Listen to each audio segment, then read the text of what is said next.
Is your ex breadcrumbing you? That's what this video is going to be about. We're going to talk about why this is happening and, more importantly, what you can do if this is happening to kind of get things back on the right track. But first, my name is Clay with modernlove.life, where we help you get the great loving relationship that you're looking for without mind games, without playing hard to get, and without having to pretend to be someone or something that you're not. If you like what we're doing here on this channel, please help me out by hitting that thumbs up button and by subscribing to this YouTube channel as well.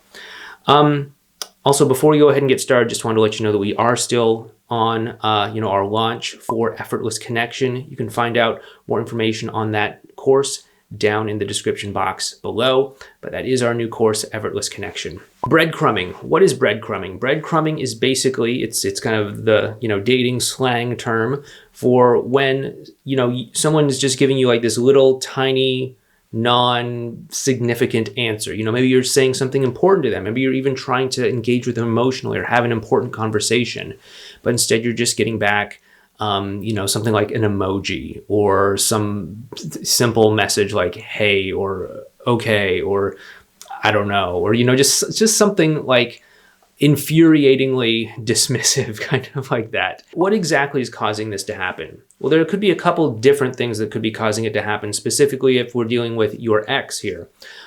First and foremost, they may be kind of investing at a lower level because they don't necessarily know how they feel about you or how they want the two of you to fit into each other's lives. And they obviously don't want to overpromise and underdeliver.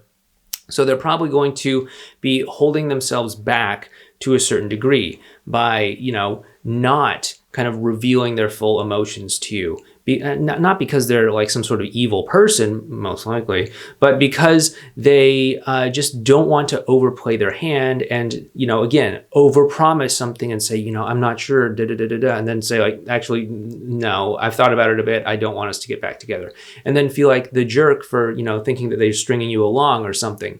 Nobody wants to think of themselves that way. So just understand that your ex might be feeling kind of really torn that way, and so they might be kind of holding themselves back. And this could be one of the reasons for the breadcrumbing. Now, of course, if you're doing all of these interactions through text messaging, we have to take everything with a grain of salt.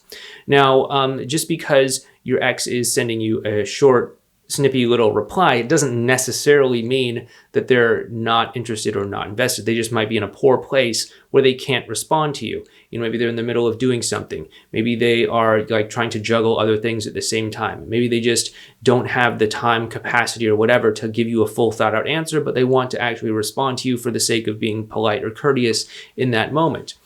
So we can't just necessarily assume that they're intentionally doing this to be dismissive. There could be other things at play that could be causing them to do that. So if it is at all possible, it's always best, as we've talked about in the past, to have conversations higher up on the hierarchy of communication. So obviously texting is lower on that hierarchy. Yes, it's convenient. Yes, it's less anxiety inducing for a lot of people because you don't have to stick your neck out on the line by actually saying, hey, I want to, tell you something in person. This is what it is. But instead, you're just, typing up something. You believe you have the opportunity to edit what you're going to say, and you believe that is a safety net. But really, it's hampering your emotional connection. We'll get into that some other time, but it's not good. And so what we want to do is, if at all possible, try to move this up higher on the hierarchy of communication, because someone might be able to just breadcrumb you through text message, but it's probably going to be a lot harder to do that when you're engaged in an actual conversation, whether that's a face-to-face conversation, over the phone conversation, a video call, whatever. It's going to be a lot harder for them to do that, for them to avoid talking to you about something serious if the two of you are actually in a real conversation. So what you want to do is try to move up that hierarchy of conversation. There's all sorts of ways that you can do this. You can say something like, oh, hey, I'm about to cook dinner. Is it okay if we talk on the phone? You could say, oh, hey, I'm about to drive somewhere. Obviously, I can't text and drive. So let me just put you on speakerphone and let's just talk this through, or whatever it might be. But that can be a good way to kind of shift up the hierarchy of communication. And if your ex is still breadcrumbing you through all of this, you may want to use a strategy called one-way spikes.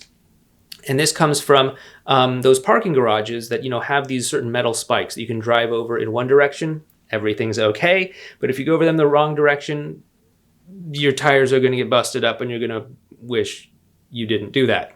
So how does this work? Basically, you're going to say like, okay, hey, it seems like you're not available to talk right now. It seems like you're not able to open up and have this conversation right now. And that's totally okay. And then, if they respond back with, okay, sure, whatever, then it's like, okay, cool. And then to kind of like disengage and, to kind of like let things go at that point without trying to, chase after them, trying to chase that connection that they're not willing or able to give you in that moment, either because they're preoccupied with something, they're not in a good space for it, or maybe, they just got other issues that are causing them to breadcrumb you. But either way, you're kind of disengaging from it rather than chasing. And that's going to help you in the long run. On the other hand, you're also giving them the opportunity to kind of swerve back in and actually go over those spikes in the correct way by saying like, oh, hey, sorry, I'm not trying to blow you off. I just have a lot on my mind right now, or like I'm over at my parents' place doing something and, something came up and I'm trying to talk to them at the same time or whatever. And that can give you insight into what's going on with them to help give you a little bit more of emotional slack that you can give them so that you don't have to just assume the worst about them. But that's something that I would recommend that you do if your ex is breadcrumbing you. It's going to stop you from over-investing with them, and it's going to cause you to pull back that investment if they're not meeting you where they're at or where you're at. But it's also going to allow you to get a little bit more of an opportunity to find out what's going on with them. You're leaving that door open for them to say, oh, hey, sorry, I'm not trying to blow you off. This is what's going on with me. I have a lot on my mind. I'm having a really bad day and I just don't have the capacity to have a heavy conversation right now, whatever it is, right? But we want to, kind of take it in that direction. Now, this is just like the tip of the iceberg when it comes to the one-way spikes strategy. This is something that we talk about in our new course called Effortless Connection. You can find info on that down below in the description box. It is launch week right now when we're, publishing this video. So there's some cool bonuses. If you're finding this video, days, weeks, months, years later, can't promise those are going to be there, but they're there right now. So check it out. But yeah, don't necessarily think that your ex is doing this out of some sort of nefarious reason. They could be, probably a very slim possibility that they're doing it that way. They're probably doing it for other reasons, like either they're busy, they're preoccupied with something, they don't want their mouth to write some checks that they can't cash, if you know what I mean. That's a saying here we have in America. And you also want to give them the opportunity to explain what's going on. But you also don't want to overinvest either. You want to not chase them if they're kind of in this sort of like withholding, pulling away pattern, because that's going to kind of put the social dynamic of everything in a really lopsided way where it's imbalanced. So actually let them be a little bit if they're not willing to go down that road and talk to you.